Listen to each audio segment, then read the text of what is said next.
taken all my dough and left me in my stately home, blazing on a sunny afternoon.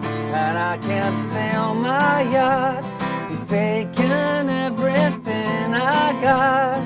All I got's this sunny afternoon.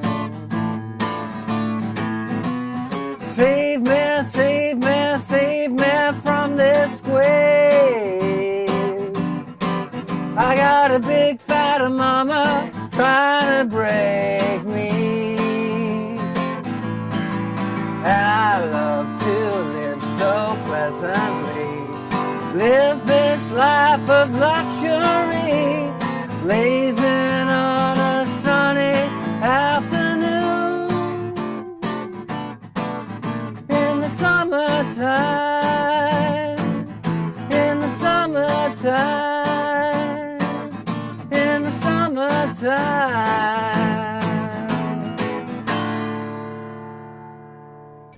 Hi, how you doing? Justin here with another song from the Vintage Songbook. This one is Sunny Afternoon by the Kinks, of course written by the all-time amazing legend Ray Davies. Fantastic song. Really cool, fun one to play on the guitar too, because it's got some really unique kind of chord voicings in it. So that's really the trick for this kind of song. I mean, the rhythm's kind of important as well, kind of keeping that rhythm really moving along. But most people are going to have fun with the chords. So let's get to a close-up and check out how to play them. The first chord we need to get under our fingers is a D minor chord. But what's important here is that I'm using my little finger on the 3rd fret of the 2nd string. First finger, of course, is the 1st fret of the 1st string. 2nd finger is going down the 2nd fret of the 3rd string. So playing just the thinnest 4 strings gives us our D minor. The second chord in the sequence is D minor over C. So D minor / C. Just meaning we're adding a C bass note. So if you now reach over with your 3rd finger and pop it down there on the 3rd fret of the 5th string, what you're going to find is that that finger probably lies over and mutes the 4th string, which is good. You want that. So you'll end up with now, actually it should probably, the tip of the finger should mute the 6th string as well. So we'll end up with a muted 6th string, the 3rd fret, muted 4th string, then 2nd fret, 3rd fret, 1st fret. Okay, that would be a D minor with a C bass. Now we leave our 1st and 4th fingers there, move our 2nd finger over to the 2nd fret of the 5th string, and our 3rd finger moves to the 2nd, where the 2nd finger's just come off, so the 2nd fret of the 3rd string. Now we've got a D minor with a B bass note, so the D minor chord is still kind of the same dots, no matter what fingers we use for it, they're still being covered, but we've now moved this 2nd finger over to the note B, and it, like the 3rd finger was before, needs to mute the thicker string, and the underneath will mute the 4th string. So we've got nothing, 2nd fret, nothing, 2nd fret, 3rd fret, 1st fret. Right, that's D minor with a B bass.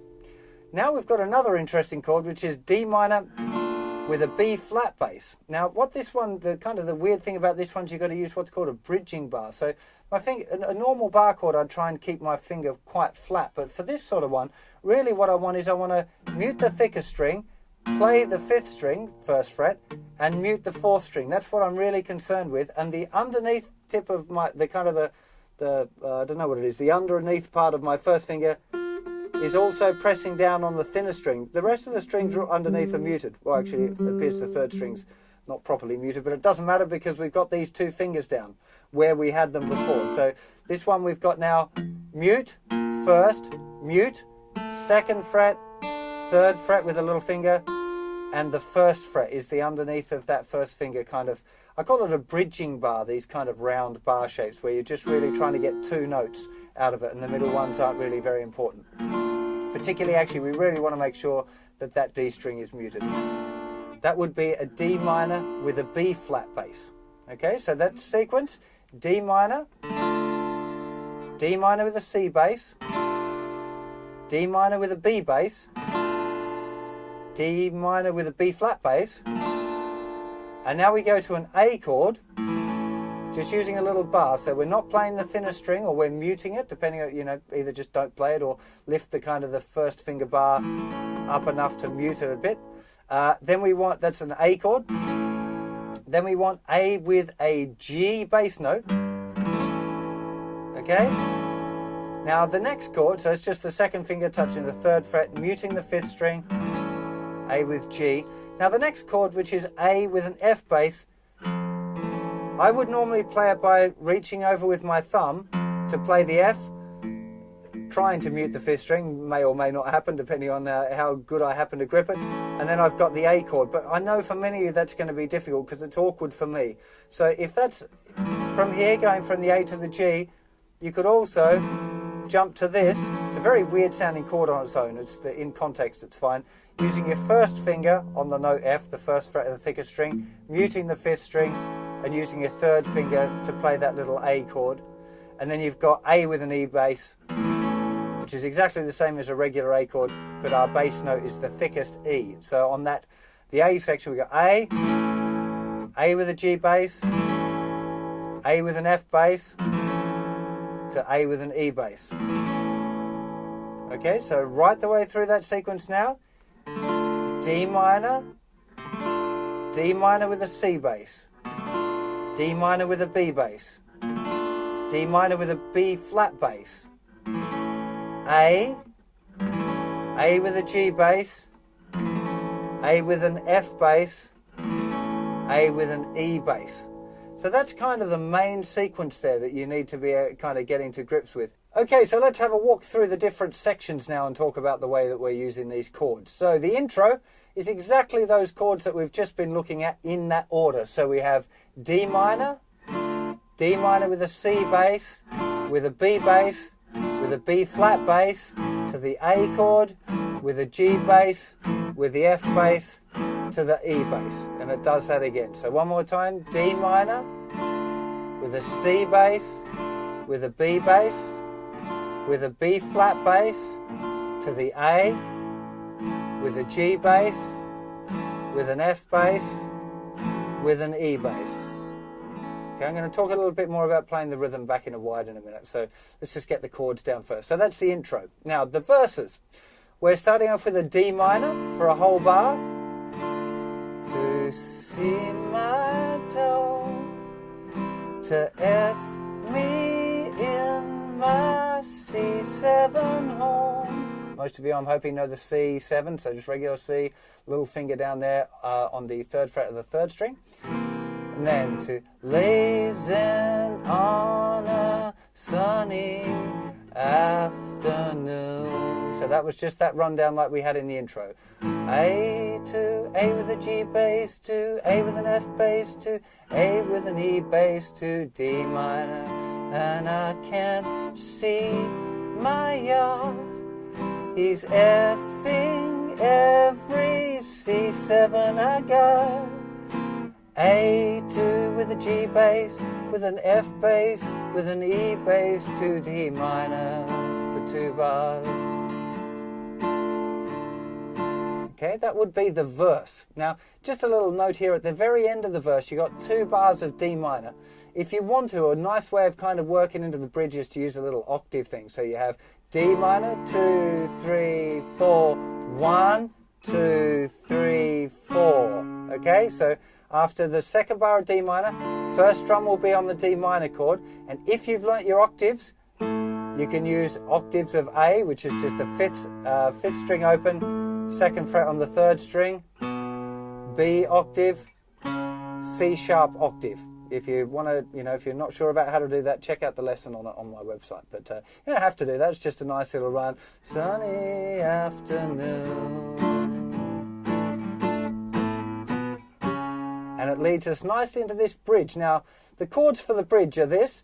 D7, D7, D7 from this G7. It's 2 bars of that. I got a C7, mama, trying to break F to A7.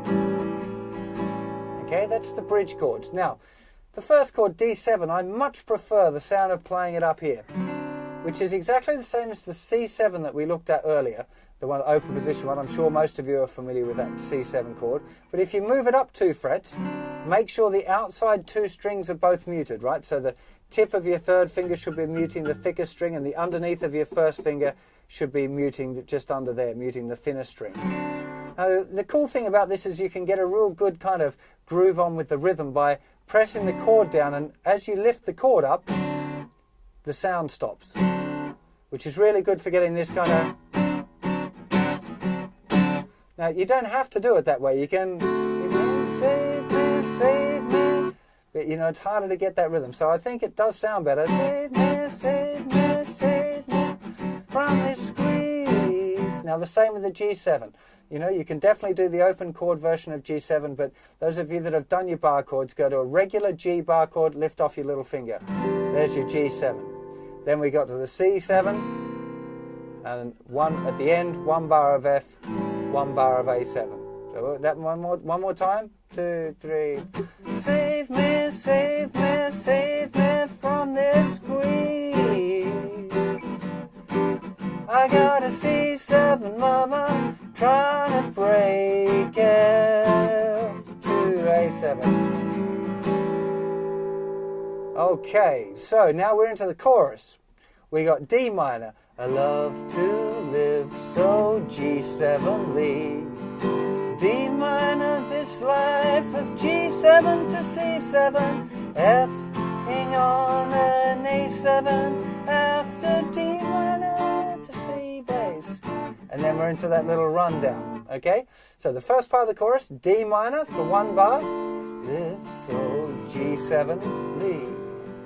D minor, this life of G7 to C7. So just half a bar there of the G7 to the C7. F for a whole bar, A7 for a whole bar. Then we got 2 bars of that chord sequence like the intro with a little bass note running down thing.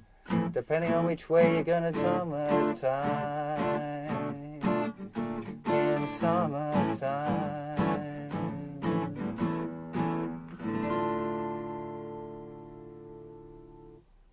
Okay, now let's have a little bit of a chat about the rhythm here, because it's kind of a big deal in this tune, you know, it really kind of drives the song along. So the first thing that I think you need to learn is to be able to strum and then immediately mute with your strumming hand. So you're going to use this kind of outside part of your palm there. After you've played a chord, you're going to just kind of curve it around so it touches on all of the strings. So you can strum, mute, and as usual, it's much easier to do it just on one chord rather than trying to, you know, learn a technique like this while you're worrying about all of the chord changes. Just try and get used to it. Get used to it on that one chord. Do it a bit slower so you can get used to the feeling of it. And then see if you can gradually speed it up, keeping it nice and clear. It's a very, very useful technique to be able to mute chords straight away like that. So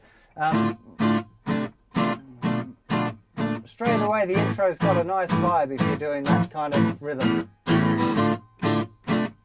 You could hear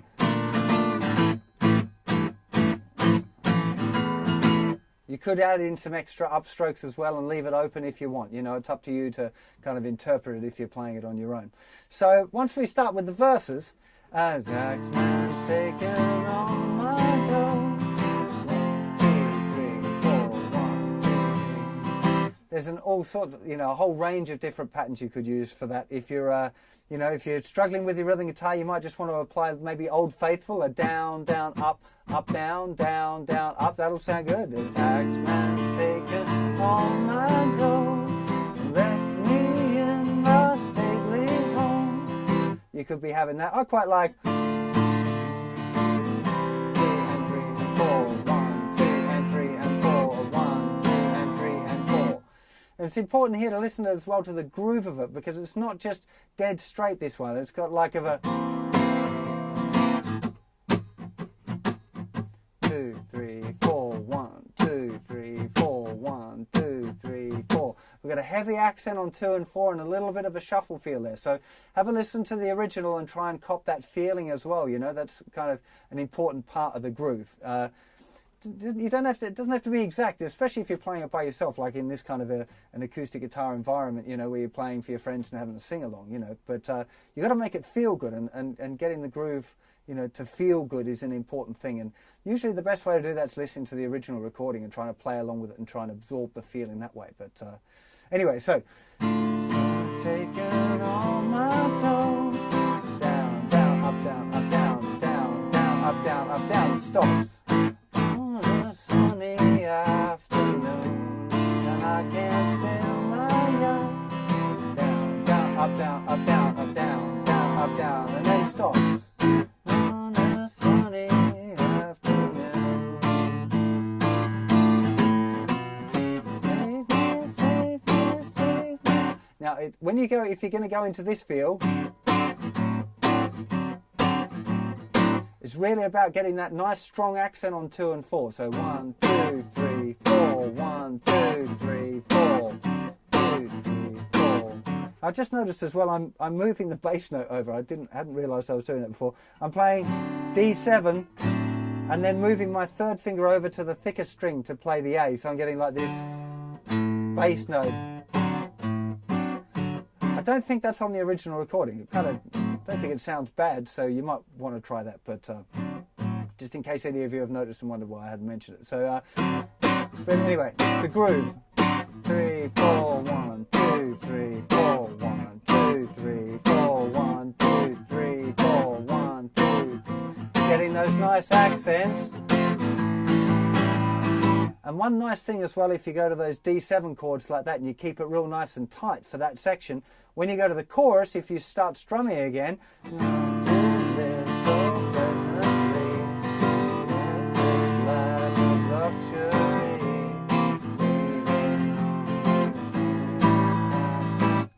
it straight away gives a little bit of contrast, which is really nice to have that kind of nice tight feeling here, and then straight away into the,